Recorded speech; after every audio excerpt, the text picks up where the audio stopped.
Welcome into NHL Tonight, first shift for Thursday, June the 12th, 2025. The sunny beaches of South Florida. Got to walk along the beach a little bit yesterday. That was nice. Hot.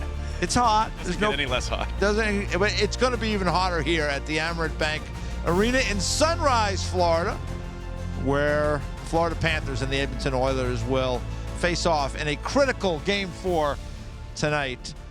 Welcome in, everybody. E.J. Hradek alongside Cory Schneider. How you doing? Good to be seen. It's been a nice few days here in Florida. Right? Yeah, it has been a nice. It's hot. it is hot. You know, But I'm excited for the game again. You know, the off days get a little long after a while. So that's true. Let's get some action tonight. And you got your son Wyatt is here today. He is. That's He's in the good. building. Yep. He's had a good year. Keeping an eye on him over there. He's looking sharp. So, you know, that's nice to have. It's always nice to have your family down for an event like this. You know, when you were playing, you were focused. I know. Now you're just doing this stuff, so you can be you have focus, but not as much. I told him it's a nice take your kid to work day opportunity. There you go. And he's had quite a run. He did the Four Nations final this year. Wow. He was in the building for Ovi's record-setting goal on the island, and now here he is at the Stanley Cup Final. So it's a hat trick. It's good to be my son these days. Let's put it that way. Yes, it is. Very much so. So, all right, let's get to first things first. And we did have a trade today, but and then Chris Kreider got traded to the Anaheim Ducks. So we'll get to that a little bit later. But the news here for Game 4, Chris Johnston, and there are lineup changes, and we figured there would be. Jeff Skinner comes in to take the place of Victor Arvidsson. Troy Stecher gets back in to replace John Klingberg, who might still be spinning from that team. He had a rough one the other night. And then Stuart Skinner, Mr. Game 4. That's right. Gets to start in this one, which just happens to be Game 4, which made sense to me. That was always kind of, when we were thinking about it, I always figured they're going to keep Stuart Skinner, and he's had such success in Game 4. Any surprise for you? Not particularly. You know, I've picked at him a little bit, just some of the minor details of his game. But at the end of the day, I keep saying it, his ceiling is the highest ceiling of any of their goaltenders. So if he's playing his best, he gives them the best chance to win. So I think it was too much of a dice roll to go back to Pickard, who hasn't played in a few weeks, to throw him into this scenario in a must-win situation. So I think his track record, as you said, Mr. Game 4 through 7, actually, he's your best chance to win tonight. So you got to go with your best guy. Yeah, and you know, for Calvin Pickard, it's been an interesting playoff run because he got in early in the playoffs and kind of rolled off 6 straight wins. Then he got hurt. He came off the bench the other night in that blowout. But I agree with you. I just think it would have been a lot to ask Calvin Pickard to come in here, especially when you have a guy like Skinner. And you can see there it is. I mean, the bottom number is the most telling, though, because, I mean, an .888 save percentage isn't usually attached to a 6-0 record, right? I mean, that's a little different. Here's the Skinner splits, though, as you can see here. I mean, look at those numbers in 4 through 7. It's incredible. I mean, you have to applaud his resilience. The fact that he can have bad games, he can beat down, and he comes back and performs. He seems to have a great knack for the moment and understand when his back's against the wall. So, you know, no disrespect to Calvin Pickard, but the Oilers played really good defense when he came in there against LA. They did. They defended really well. He made the saves he had to make.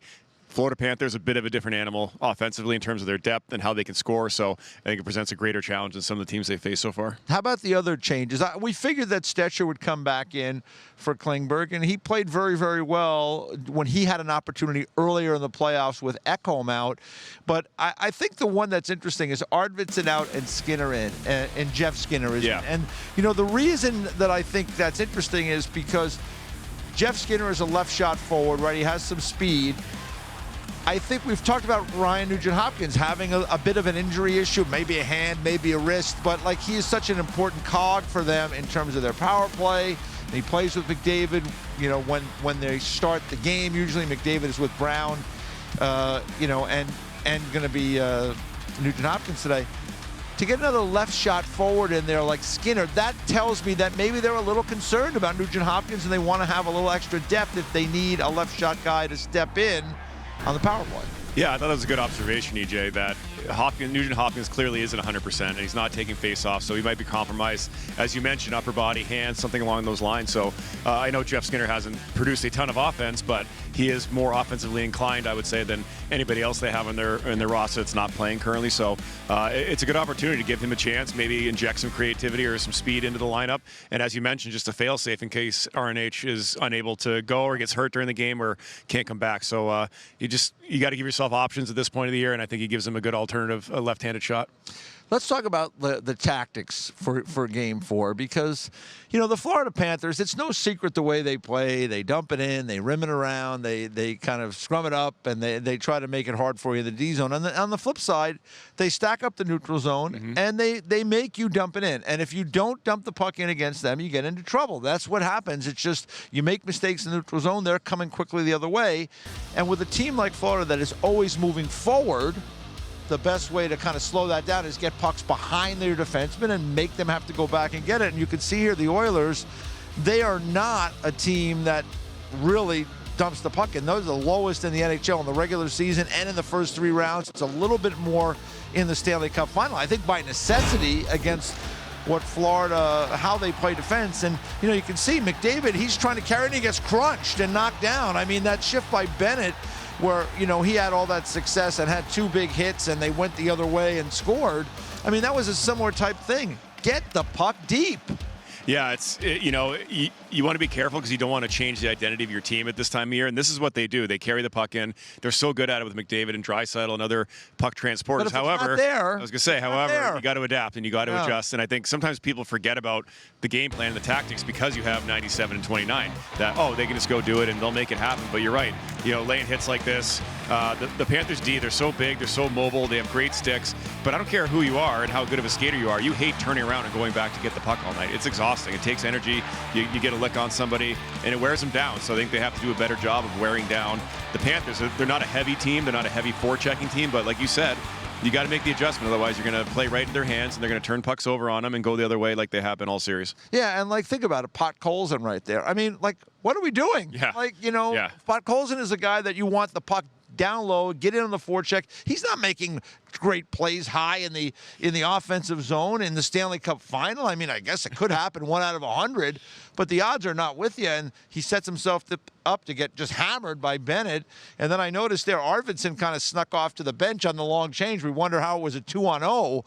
I mean, that's just not smart hockey for the Edmonton Oilers. If it's not there, you got to just dump it in and make the Florida Panthers defensemen go back there and target some of those guys, like Klingberg was targeted the other night. Yeah, exactly. And you got to know your role, and you got to, if you have space, take it. If you don't, you have to do the responsible thing. And Alain Vigneault with the Canucks used to say, "Do you have 22 or 33 on the back of your jersey?" Meaning Henrik or Daniel. Yep. If you don't, you get the puck in deep. Those two can do what they do. The rest of you go get it deep and go get it. And again, I think this comes down to Knoblauch.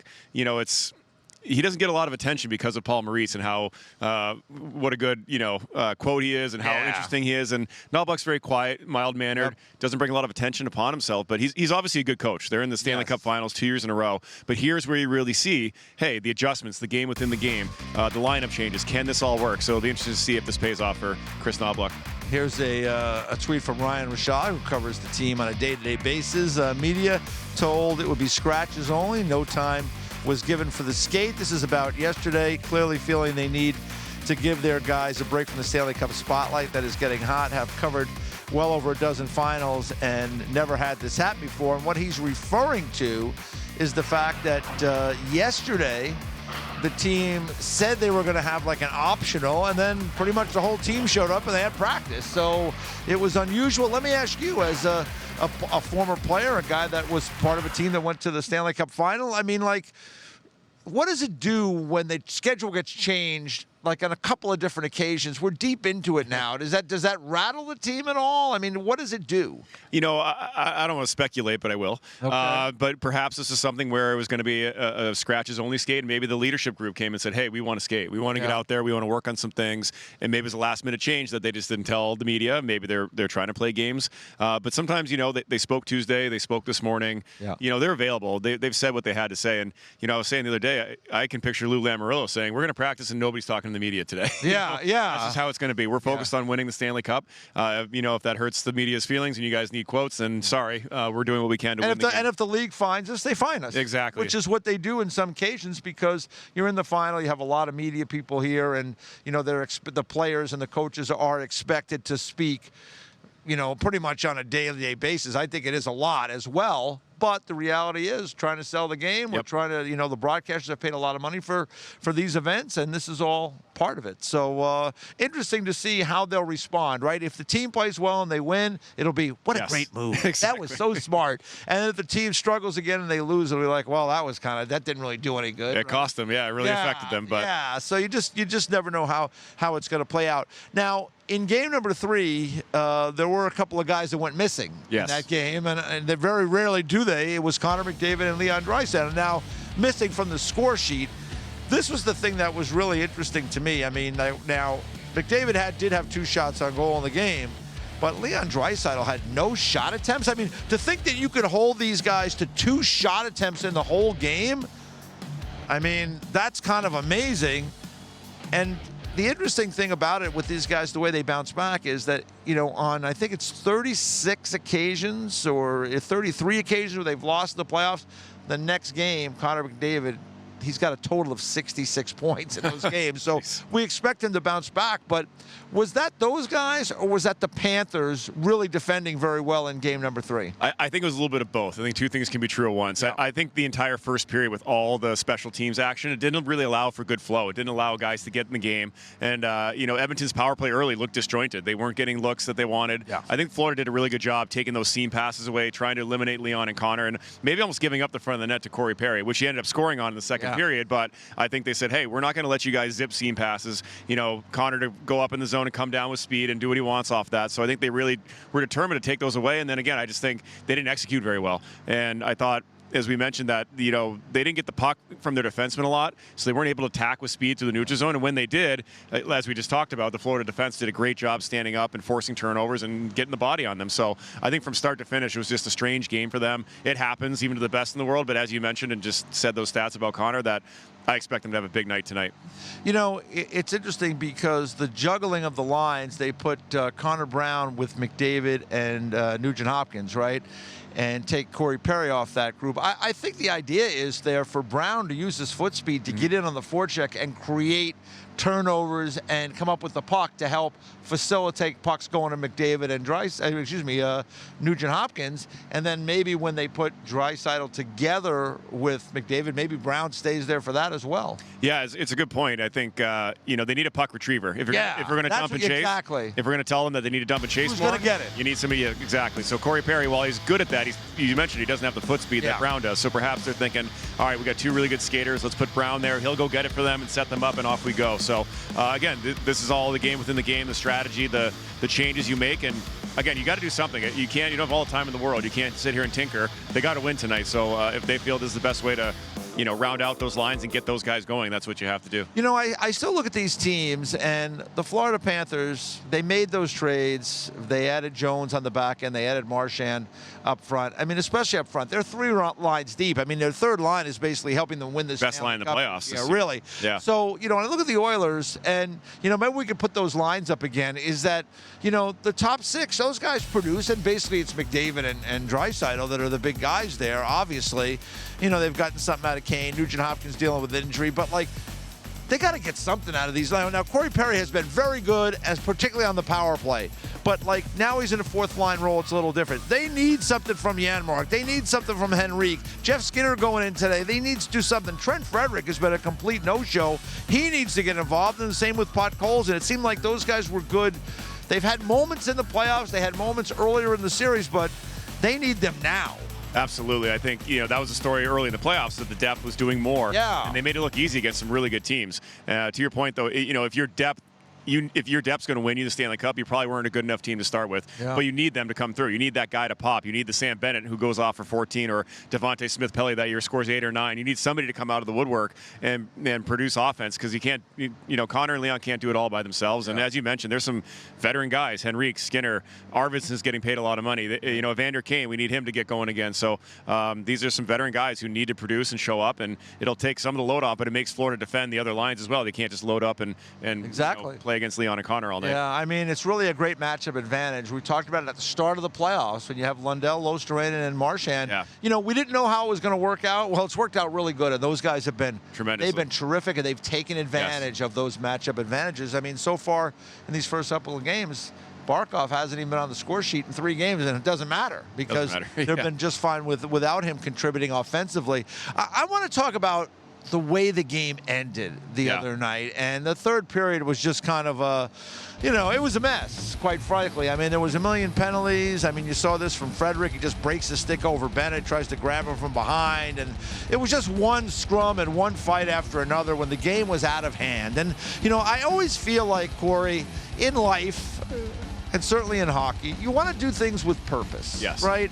And, I don't really know what the purpose of this was other than to say, hey, you just beat our tail today, and so we're just going to start a few fights here at the end of the game. Now, I'm an older school guy. I've been around a while. I grew up watching the game. Oh, you're aging yourself, E.J. In a different way. Well, you're very kind. You're doing very great. Kind. There will be a check now for you. But, in Game 2, when Bennett falls basically on Skinner, and Skinner, you're a goalie. Yep. Could have been really hurt there. In fact, he laid on the ice for a bit. The trainer had to come out.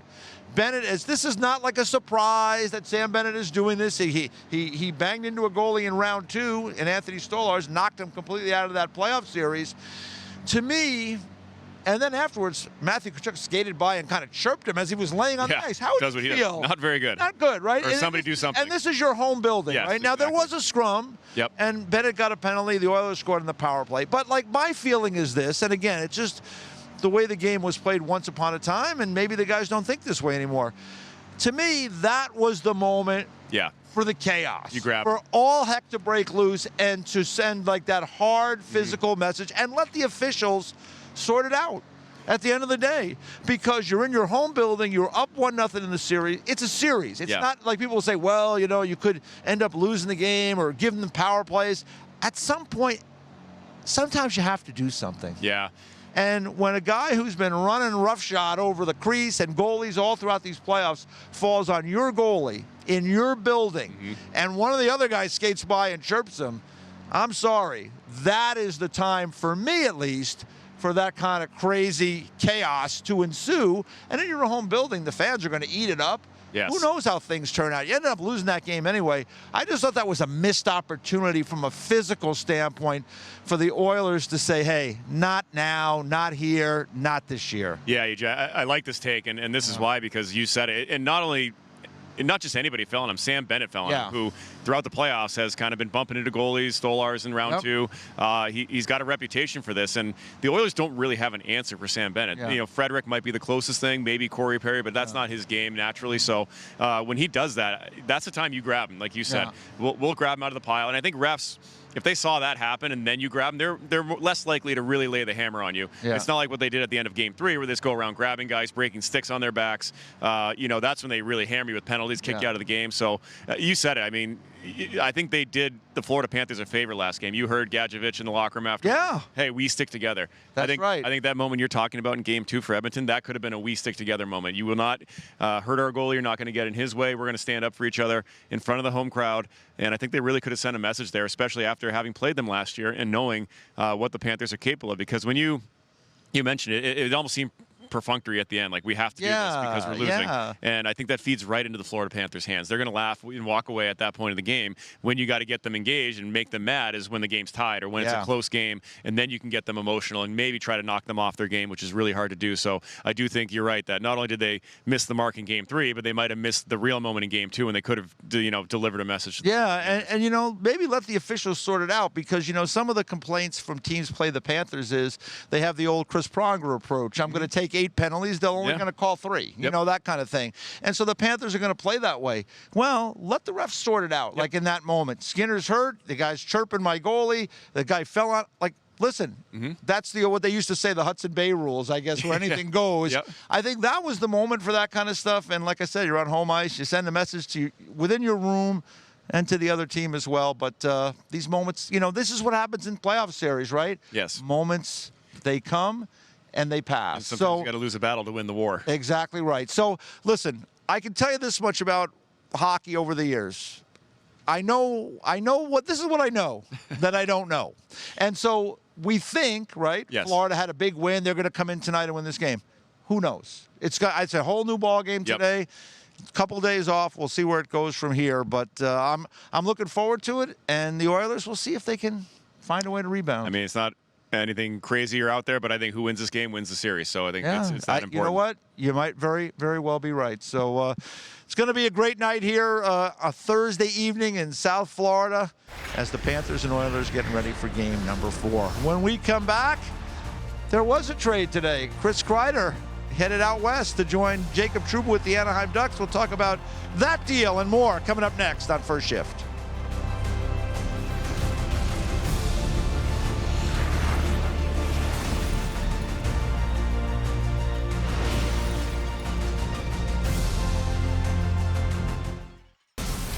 Let's take a look at the trade details. This went down today. Longtime New York Ranger Cory Schneider agrees to go to Anaheim. And there's an exchange of picks as well. And Kerry Terrance ends up coming to the New York Rangers. He's part of the Team USA at the World Juniors, a gold medalist. So somebody with some upside, former first-round pick. So we'll see what opportunity he gets in New York. And you can see the Ducks take on the entire AAV, $6.5 million. And to talk about it now is our buddy Dave Pagnotta from the fourthperiod.com. And what do you make of this one? Well, the Rangers have been looking to clear out some cap space for a little while. There are some other names that are bandied about throughout the league, but Kreider was a guy that they started to examine again once their season ended to see what options were going to become available to them. Anaheim, a number of teams were also engaged, trying to make something happen here. The Ducks were on his no-trade list, so he had to sign off on this one. But, you know, this is, again, something that the Rangers have been trying to pull off for a little while. From the Ducks' perspective, they gain a guy that they feel can rebound after, you know, injury-plagued season, a little bit of a down year for him overall. But they're on the upswing. The Ducks are. They want to add to their roster. They're not done. They're going to add more pieces. They're going to try to add more pieces. And they feel that they can bring in a guy like Kreider that can revive himself a little bit. You saw the amount of goals that he scored in franchise history for the Rangers. Big fan favorite that they're losing, but, you know, more changes to come. Time marches on. Rangers are not afraid to trade fan favorites, it seems, throughout their history. But, Dave, I wanted to ask you, you mentioned there were some other teams interested. Yeah. I was a little surprised that they actually got something of value in return, a decent prospect plus a third-round pick. Kreider, to me, I think he's still got something left if he's healthy, so I think he can be a good player. But he was a distressed asset coming off a down year, probably value as low as it's ever been. I thought it was going to be a straight cap dump. So do you think that there are other teams that were legitimately interested? And what do you think of the return? Yeah, I think there were, and I think everybody understood that because, and the Rangers made it clear that you're taking on the full 6.5. That as well, yeah. So that factored into the return. Yeah. So they're getting a bit of a better return because, you know, okay, we've got to eat this. We're not asking the Rangers to retain anything on it. So from a talent perspective, and look, the Rangers believe as well, you know, he could rebound next season. Can he get back to 30-goal form? Can he be a 30-70 kind of guy in that vicinity? And other teams saw that as value. Toronto's been looking around for a player of his caliber for a while that can play on, you know, a second-line type of unit. So to give up a decent, you know, prospect and swapping out the picks, you know, it seemed like there were more teams that were willing to do it, but the Ducks obviously were the ones that came to the table first. Well, the Anaheim Ducks power play was dreadful last year. I think it was the worst power play in the league. And Cory Schneider, if nothing else, as you could see there, he could score on the power play. Yeah. I mean, he's a great guy around the net. Corey, you probably had to deal with tipping pucks in front of you, right? He's not easy. He can get in your way, and he's got just good hands around the net. So for the Ducks, it makes sense in that regard. They give up Terrance. Is that just a situation they have so many young players that they just decide, you know, we don't have room for all these young kids that we want to be a part of our group? Yeah, I mean, eventually you got to start moving out some pieces. You hold on to some guys too long, you know, they don't pan out. Their trade value was higher, you know, a few years back. When you've got a full cupboard, you can afford to give out a few extra pieces if it means helping out your team right away. So, and the other thing with Kreider as well, with this young nucleus that they have in Anaheim, he's a room guy. So he's going to help. He's going to help some of those younger kids along the way mature into, you know, true NHL athletes. I want to ask you a bigger picture question, Dave, that I think with the cap going up the next 3 years, I think there's going to be so much money in the system and not enough good players to spend it on. Do you think that we're going to see more trades of contracts that once seemed unmovable or dead weight and get value in return? Because teams might say, oh, I'd rather pay that guy $7 million locked in than spend $9 million on a guy that may not be worth it. Right. Yeah, it's a good point. With the cap continuing to go up, it's at least 8.5 in a year from now, going into the next one. Some of these teams that are fishing around are going to look and say, yeah, some of these contracts make a little bit more sense now. So I might as well go in this direction versus, free agency, for example, and having to pay a bit of a premium for some of the other guys that are out there. The other thing this is going to do is, from a cap side of things, is help out that mid-tier market. Yeah. The big guys always get their money. Younger kids are on their entry-level deals. The middle guys always seem to get jammed up. That's going to change. We're going to see, I think, this offseason and next season too. The last thing I would say about this is for the Ducks, I mean, they would love to be big players in free agency, right? But at the end of the day, you can't guarantee those guys are going to sign with you. When you make a trade like this, you're guaranteeing you're getting the player in Chris Kreider. So they did get a guy that could come in, a veteran guy, and can help them on the power play. So we'll see. For a couple of years. Yeah, so see if it works out for Joel Quenneville and that group in Anaheim. Let me ask you about what's going on with Sam Bennett, because it seems like with every shift, the price is going to go up. I mean, I've been hearing that he is going to stay in Florida, which would make a lot of sense. I mean, he's been so good here. It's been such a great fit. What's the latest on Sam Bennett? Yeah, I agree with you. Everything that I've been hearing is the likelihood of him staying on a contract in and around the 8x8 vicinity. Okay. We'll see. Obviously it's going to, it'll come to fruition at some point. This is very similar pattern to what the Panthers went through with Sam Reinhart last summer. They win the Stanley Cup. They took a little bit of time. They were talking contract throughout the year, put it on the back burner to focus on the playoffs. Similar situation here. Bennett's going to. He's been tremendous. 14 goals, so far. I think he's making a heck of an argument as Conn Smythe if the Florida Panthers pull this one off. If he does hit the open market, yeah, that price is going up. But everything I've been hearing is that he's pretty much locked in to stay here in South Florida. Speaking with the Panthers, they have some cap space, but not a lot, and they have 3 big free agents between Bennett, Marchand, and Ekblad. It sounds like Bennett's going to stay. To me, it seems like they can only keep 2 of those 3 unless something magical happens.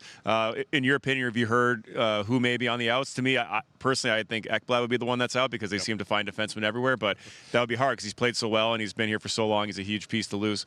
He is. He certainly would be, but I've been hearing similar. I think it's, if of the 3, Bennett sticks around. Ekblad is likely on the outs, or at least going to test July 1. And then Marchand's the 50-50. Right. He's gelled very well with this group. He likes it here. I wouldn't be surprised if they find a pathway to a deal and can figure something out. But it certainly sounds like Ekblad is going to test the market. They've had conversations going back to last offseason, going back to this time last year, to try to see if they can lock him in. They haven't been able to figure that out. He switched representation. The money still hasn't changed. They want him to take less than he's making now. He's at 7.5 on an AAV.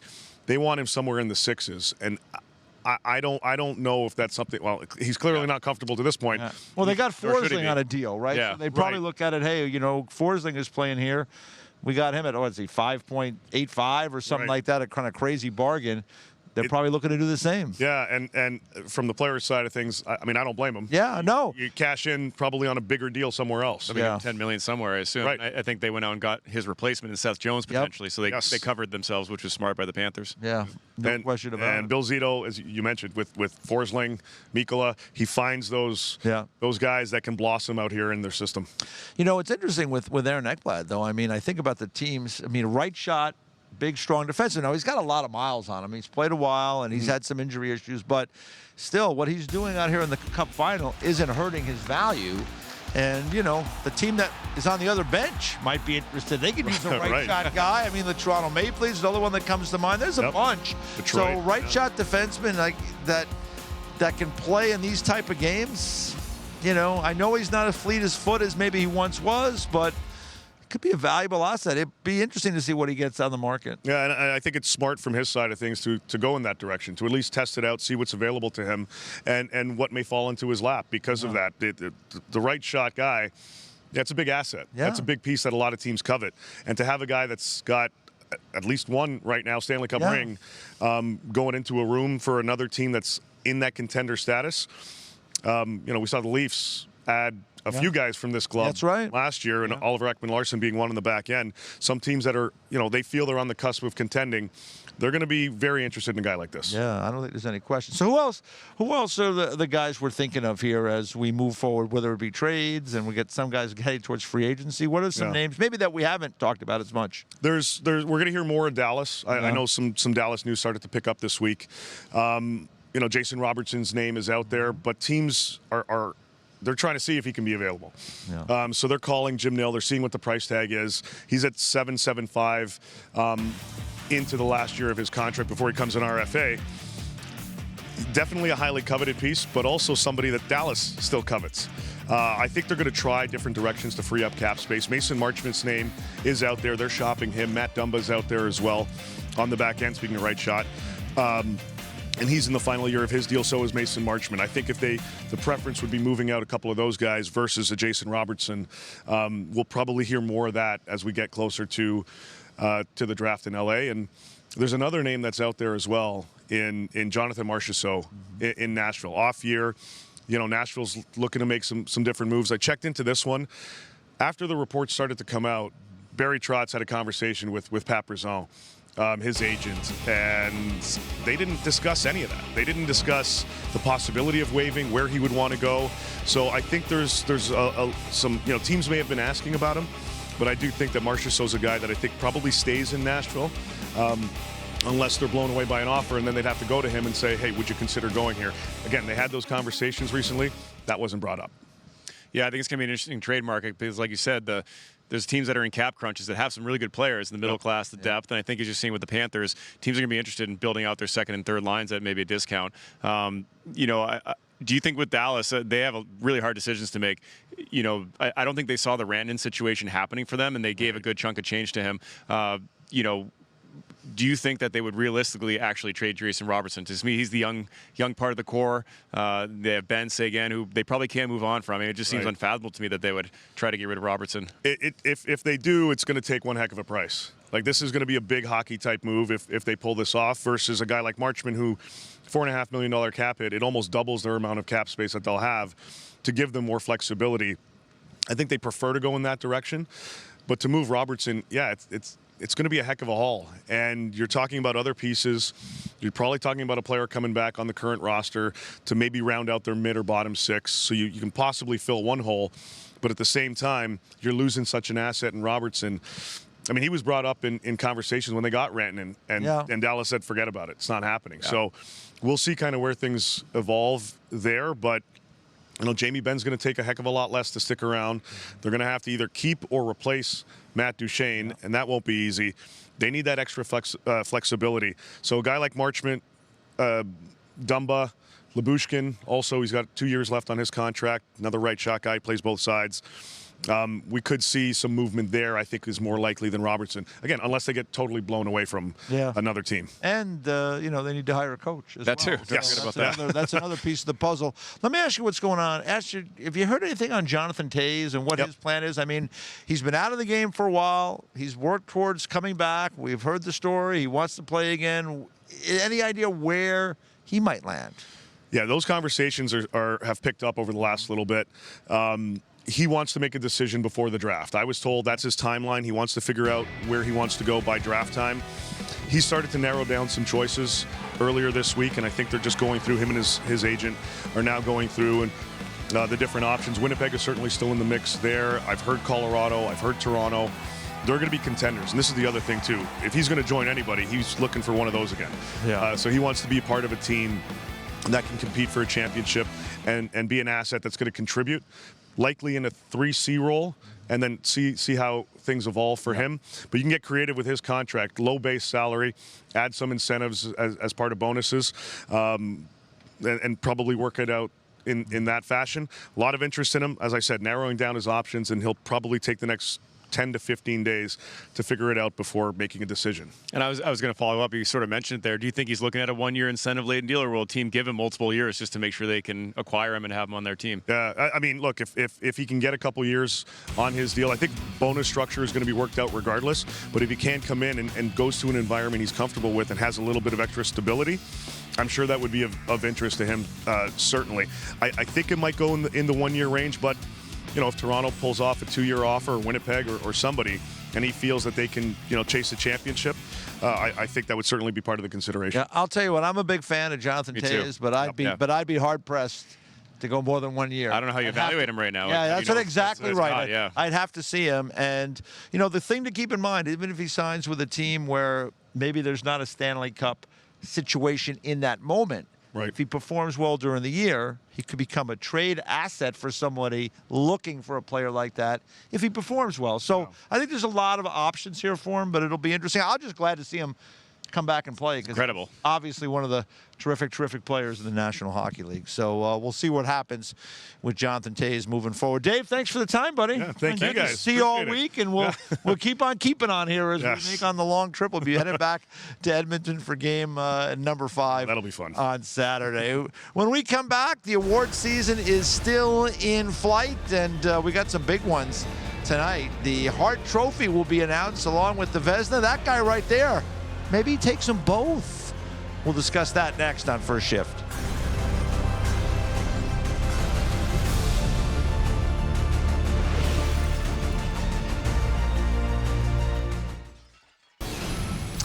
Let's take a look at the awards that have been handed out already this season.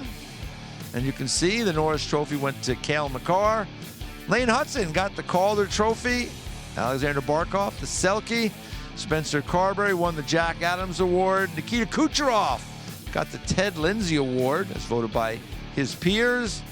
Andrei Kopitar, the Lady Byng, and then later in the late afternoon, early evening, the Hart and Vezina trophies will be awarded. That's tonight. So looking forward to that, and it'd be interesting to see if Connor Hellebuyck, he's going to win the Vezina. I don't think there's any question about Certainly that. So. 100%, right? So he's going to win the Vezina. The question is, will he win both? Will he win the Vezina and the Hart? Now, here are the Vezina finalists. Darcy Kemper and Andrei Vasilevsky both had great years. But Hellebuyck, he played so much. Vasilevsky played a lot of games, too. He did. But Hellebuyck led just about in every category. I think he got nosed out in save percentage at the last minute. But the bottom line is he had an unbelievable year. He was a big part of the Winnipeg Jets winning the President's Trophy. So he's going to win the Vezina. What do you make of his opportunity maybe to win the Hart? I'm a bit torn on this. As a goaltender, trust me, nobody loves goalies more than I do, and what they mean to a team. I have a hard time with giving the Hart to a player who didn't play all the games, and he played a lot. He played 63 games, I believe. So, that's a tremendous number. But, if you had a player who played 63 games, would you say that they were eligible for the Hart, or would they deserve the Hart when they only played 3/4 of the team's games? Now, it's not his fault.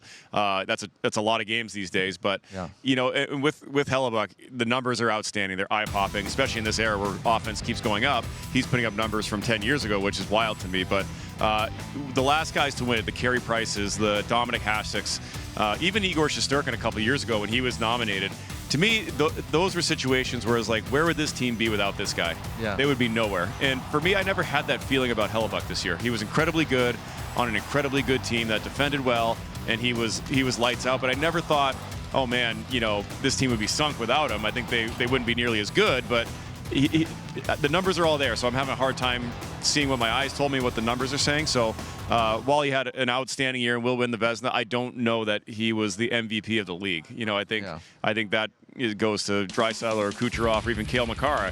Yeah. We were just talking about how no defensemen ever get nominated when they're as valuable, if not more so, than the forwards. So, I have a hard time with that idea of goaltenders winning the Hart. In the ones that really I can only speak to Hasek, Theodore, and Price that were in my lifetime, as old as I am, I missed the Jacques Plante win in '62 and Al Rollins and Chuck Rayner, Ray Waters all the way back when. But, like Hasek won back-to-back years, and he was I always felt like you have to be above and beyond. It's kind of like what you're saying, right? Yeah. Above and beyond to help your team. And in the years that Hasek won, he won back-to-back years. I think he earned it.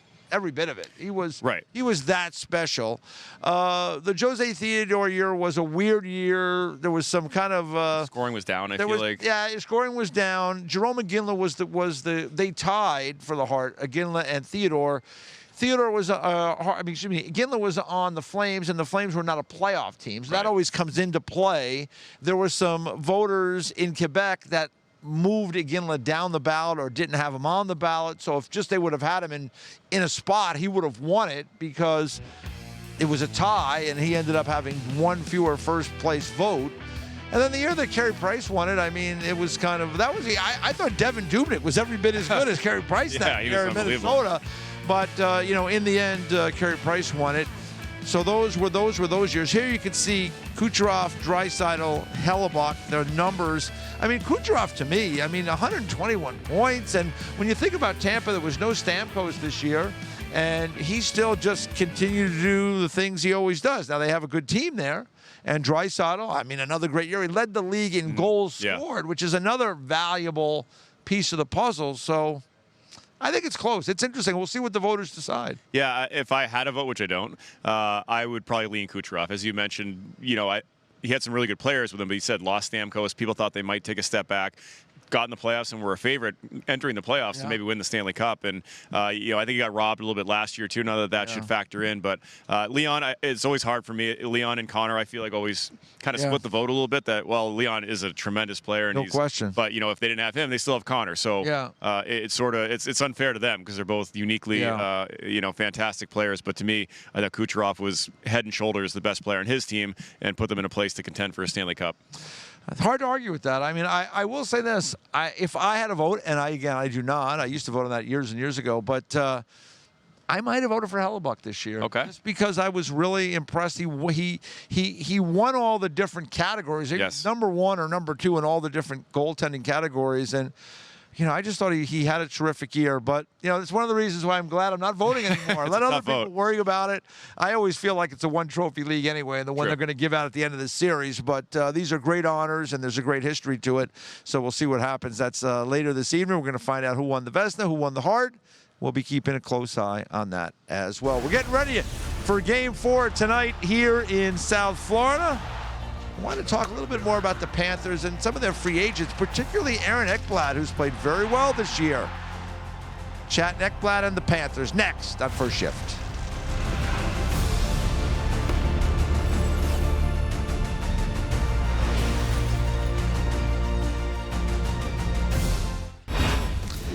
Well, the Florida Panthers, they've got a couple of very notable unrestricted free agents. Brad Marchand, who's been brilliant. Sam Bennett, who, if the Panthers win the Cup, I would think is going to win the Conn Smythe Trophy as the most valuable player, leads the playoffs in goals scored. Aaron Ekblad, who right shot defenseman, plays in a lot of situations. He's in the battle. So many teams would be interested in him if he hits the market. And then Nate Schmidt. Nate Schmidt came down here on a one-year deal, and he's got 5 assists in the 3 games in the Stanley Cup Final, and brings great energy and brings real experience as well. So, for me, I think it's interesting to see what Bill Zito is going to do. You can't keep everybody, I don't think, with the cap. Let's start with Ekblad because they brought in Seth Jones, and that's why most of us have speculated that it's going to be hard to keep Ekblad, and they have Jones under contract. They've got that slot filled. Maybe they can move on without him, and you can see how it looks here. But, he still plays 29 minutes a game, and be a hard guy to replace. Yeah, he has that physicality, too, to the back. Yeah. He's not afraid to step up and throw his weight around. You mentioned, his foot speed, maybe not what it once was, but he's shown that in big moments in the fastest environments, he can still play. And I've been surprised by his offense. Yeah. He's produced a little more offensively than I was anticipating. So he's going to get paid somewhere, whether it's here or somewhere else. But, we also mentioned, I think part of the issue is his availability. He's missed a lot of games the last few years, so that's been an issue.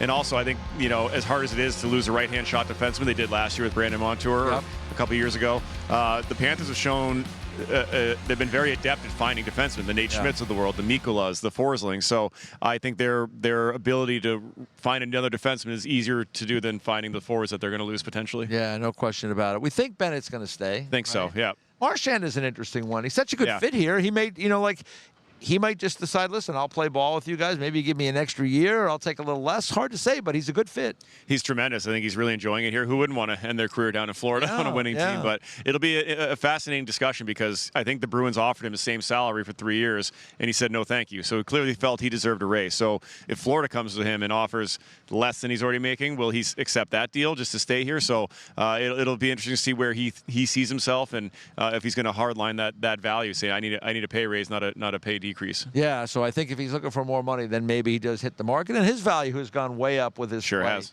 certainly in the Stanley Cup Final. And I think Nate Schmidt, maybe Nate just stays here as well. He's been a nice fit for them. What a revelation. I mean, he's contributed offensively. He's been a great find for them. Again, you know, if you have to pick and choose, you might let him go if you need a few extra shekels to pay your forwards. But wouldn't that be fun to keep him in the fold? Again, it's a good problem to have, Yeah. but eventually you shed enough talent over time, it's going to catch up to you, as we've seen with Tampa Bay's and the Pittsburghs, the teams that have had a lot of success and won back-to-back championships, which the Panthers could do. Yeah, no question about that. You know, Nate Schmidt's been part of that second power play unit that's been really good for the Florida Panthers, and they've kind of got their power play going now with their play in game number 3. You can see here they've clicking at 29.4% in the Stanley Cup Final. Last year, they couldn't get anything going.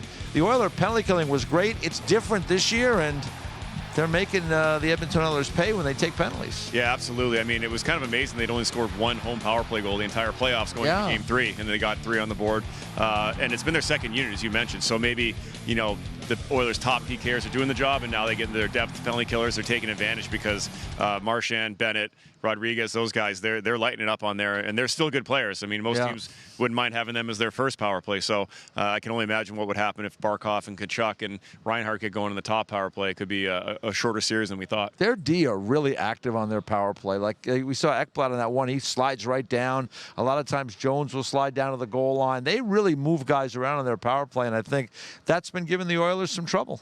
Yeah, I think that's one of the best things they've been doing is that it's hard to mark everybody. For me as a goalie, I'm usually trying to count forwards. Where are the 3 guys that are the most dangerous? You lose track of those 4th and 5th guys, and clearly the Oilers forwards aren't doing a great job of marking them and staying with them and doing their jobs. They get a little lost out there, so the Panthers have been definitely taking advantage of that, being very aggressive in the offensive zone and on the power play when they need to. Yeah, it's funny. There were so many penalties in game number 3. I suspect there'll be fewer tonight. I think the teams will dial in, and let's face it, the Oilers, as you said earlier, they have to win. Thinking about predictions, your son Wyatt is here, so maybe we can bring him in to get a prediction from him. Yep. Come on in, Wyatt. This is my son. There he is. Wyatt school descended yesterday, so life is good. My son Wyatt, but he's here with me, and he wanted me to let everyone know that his prediction is that Barkov's going to get on the score sheet. Okay. He thinks Connor McDavid's going to have at least 1 assist. All right. And he thinks the Oilers are going to win 4-3. So do with that what you will. All right. And, you know, you told me he's been helping you all year, and you did a lot of good picks. On my prop bet for NHL Now, so he's got a good proclivity for gambling. So I mean, that's not a good thing. He's a wizard early on. We Yeah. like that. So, Wyatt, you having a good time? Happy to have him. Yeah, he's a shy young man. It's cold all here, right. too, so maybe I'll tell you what, he might be freezing in here. There's no question about it. So, Wyatt likes the Oilers. Do you agree? Do you concur? I think so. We kind of underestimate their bounce back ability, if that's a word, and they've shown in time and time again that they can come back from a tough loss. Yeah, and like I said earlier, the only thing I know is that I don't know. Well, I'll be here to watch the game tonight. Got a lot for you on NHL Network. NHL Now coming up next. Game 4 tonight.